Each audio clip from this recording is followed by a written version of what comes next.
Welcome to Eklavya model residential school Sahastrakund. Myself Mahendra Vishnu Kamble. Today we are going to learn the new topic from subject science. The name of the topic is fiber to fabric. In this topic we will see the production of wool and the production of silk. Let us start the topic. The production of wool. मित्र हो, ऊल म्हणजे लोकर. तर ह्या ऊलची निर्मिती कशी केली जाते हे आता आपण पाहूया. Wool is often from animals like sheep, yak, goat, alpaca, camel. हे जे ॲनिमल्स आहेत ह्या ॲनिमल्सपासून आपल्याला ऊल मिळते. ह्या ॲनिमल्सच्या शरीरावरती जे हेअर्स असतात त्या हेअर्सपासून ऊल बनवले जातात. Wool is acquired from the fleece or hair of this animals. Hair म्हणजेच फ्लीस. ओके. आता त्या हेअरपासून ऊलची निर्मिती कशी होते आपण पाहूया. शीपपासून जेव्हा हेअर्स घेतले जातात तेव्हा ते दोन टाईपचे असतात. One is rough beard hair. Okay. Second is the soft hair. And that soft hair which is present just near to the skin of the sheep. sheepच्या स्किनच्या जस्ट जवळ हे हेअर्स असतात आणि ते हेअर्स इझिली ह्या शीपपासून रिमूव्ह केले जातात आणि त्यामुळे ह्या शीपना कोणत्याही प्रकारचा त्रास होत नाही. हे हेअर्स त्यांच्या स्किनपासून जेव्हा रिमूव्ह केले जातात तेव्हा त्यांना का त्रास होत नाही? बिकॉज त्यांची जी स्किन असते त्या हेअर जवळची ती डेड स्किन असते. Okay. Wool is made from the soft hair. Wool नेहमी सॉफ्ट हेअरपासूनच बनवले जातात कारण त्यांची फाईन क्वालिटी असते म्हणून सॉफ्ट हेअरपासून ते बनवले जातात. Okay. Next point is selective breeding. Sometimes sheeps are selected to gain a breed that has only fine soft hair. Friends, नेहमी अशा प्रकारचे शीप्स प्रोड्यूस केले जातात किंवा ब्रीड केले जातात की जे फाईन सॉफ्ट हेअर्स देऊ शकतील, की हार्ड हेअर देणार नाहीत. अशा प्रकारचे ब्रीड असणारे शीप्स जेव्हा निर्माण केले जातात त्या प्रोसेसला सिलेक्टिव्ह ब्रीडिंग असं म्हणतात. आता याचं फूड काय असेल? The sheeps are generally fed with grass, common leaves, corn, pulses, oil cakes and dry fodder. हे त्यांचं फूड आहे. हे जेव्हा रिअर केले जातात, या शीपनं जेव्हा पाळलं जातं, जनरली ऑल ओव्हर इंडियामध्ये हे आपल्याला पाहायला मिळतात. मात्र ज्यांच्यापासून आपल्याला ऊल मिळतात अशा प्रकारचे जे शिप्स आहेत हे आपल्याला कुठं पाहायला मिळतील? Jammu and Kashmir, Rajasthan, Arunachal Pradesh and Gujarat are the specific places where we get sheeps which gives that type of hair. Next point, different types of ships found in India. First one is Lohi. Lohi ship. Lohi ship आपल्याला good क्वालिटीचे ऊल देते की जे राजस्थान आणि पंजाबमध्ये आहे.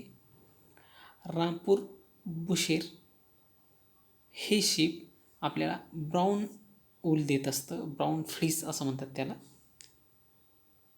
Which found in Uttar Pradesh, Himachal Pradesh. Uttar Pradesh आणि हिमाचल प्रदेशमध्ये ते आपल्याला आढळतात. नाली. नाली शिप कार्पेट वूल निर्माण करतं, की जे आपल्याला राजस्थान, हरियाणा आणि पंजाबमध्ये पाहायला मिळतं. बखरवाल हे जे शिप आहे, या शिपपासून मिळणारे जे हेर्स असतात ते शॉल्स बनवण्यासाठी यूज केले जातात. They are found in Jammu and Kashmir. Marwari अशा प्रकारचे जे शिप्स आहेत हे आपल्याला कॉर्स ऊल देतात, which is found in Gujarat. Patanwadi हे जे शिप आहे हे शिप आपल्याला फॉर होजियरी ऊल्स देतात आणि ते गुजरातमध्ये आपल्याला आढळतात. आता आपण पाहूया प्रोसेस. हेअरपासून ऊल कसे बनवले जातात किंवा फायबर्स कसे बनवले जातात हे आता आपण पाहूयात. The process of obtaining wool from the hair fibre of the animals. So first step in this process is shearing. Shearing म्हणजे प्राण्यांच्या बॉडीपासून हेअर्स सेपरेट करणे म्हणजे shaving. It is a process of removing the fleece of the sheep along with a thin layer of the skin. Okay, म्हणजे त्यांच्या स्किनपासून हे hairs काय करणे, सेपरेट करणे, त्या प्रोसेसला शेअरिंग म्हणतात.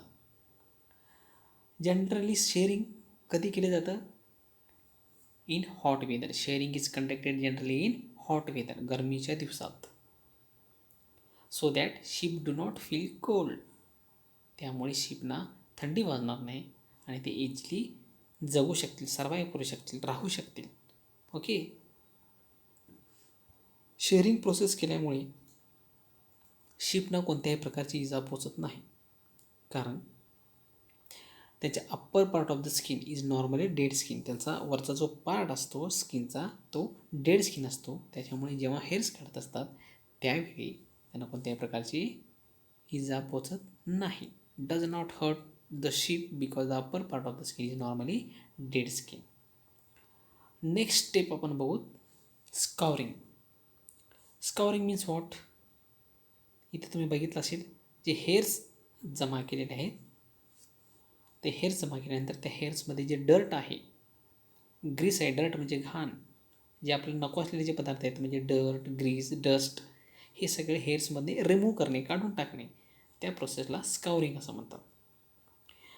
And scouring is generally done. Scouring कशाच्या सहाय्याने केलं जातं? With the help of machine. Next step आहे sorting. Sorting means what? Sorting म्हणजे निवडणे. वेगवेगळ्या प्रकारचे जे हेअर्स आपण जमा केलेले आहेत त्यातील वेगवेगळ्या टेक्स्चरचे हेअर्स आपण सिलेक्ट करणे आणि ते सेपरेट ठेवणे, दॅट इज कॉल्ड सॉर्टिंग. त्याच्यानंतरची जी स्टेप्स आहे ते रिमूव्हिंग ऑफ बर्स. आता हे सगळं जमा केल्यानंतर त्याच्यामध्ये बारीक असे हेअर्स, स्मॉल फायबर्स आपल्याला फाइंड आउट होतात आणि ते पिक आउट केले जातात, काढून टाकले जातात. त्या प्रोसेसला रिमूव्हिंग ऑफ बर्स असं म्हणतात. Okay, then the hair is cleaned and dried out. The product so often is the wool that can now be converted into fibers. आणि तो wool आता फायबर्समध्ये कन्वर्ट केला जातो. नेक्स्ट स्टेप आहे कलरिंग ऑफ वूल फायबर्स. आता जे आपण fibres तयार केलेले आहेत त्या फायबर्सना आपल्याला आता कलर द्यायचा आहे आणि कलर देण्यासाठी वेगवेगळे कलर्स त्याच्यामध्ये ॲड केले जातात. त्यालाच डाईंगसुद्धा असं म्हटलं जातं. Okay, in this step the fibres are dyed in different colours. Next step आहे रोलिंग ऑफ वूल. म्हणजे जे वूल आपण कलर वगैरे आता करून ठेवलेलं आहे ते काय करणे, यार्नमध्ये कन्वर्ट केलेले आहेत ते फक्त रोलिंग करून ठेवणे, गोळा करून ठेवणे. In the last step the fibres for wool so often is straightened out, combed and then rolled into yarn. Okay, so that is the last step of process of obtaining wool. आता हे wool मिळवत असताना फॅक्टरीमध्ये कोणकोणते आपल्याला धोके निर्माण होतात, आपल्याला कोणकोणत्या प्रकारचा त्रास होऊ शकतो, त्यालाच ऑक्युपेशनल हजार्ड असं म्हणतात. In some industries the workers have to face risk of getting diseases and sometimes death. काही इंडस्ट्रीमध्ये, अशा प्रकारच्या इंडस्ट्रीजमध्ये, वूल इंडस्ट्रीमध्ये जे वर्कर्स काम करत असतात त्या वर्कर्सना वेगवेगळ्या डिसीजना सामोरे जावं लागतं आणि कधी कधी त्याची डेथ होते. These are called occupational hazards. यालाच ऑक्युपेशनल हजार्ड्स असे म्हणतात. ओके. Sorters disease.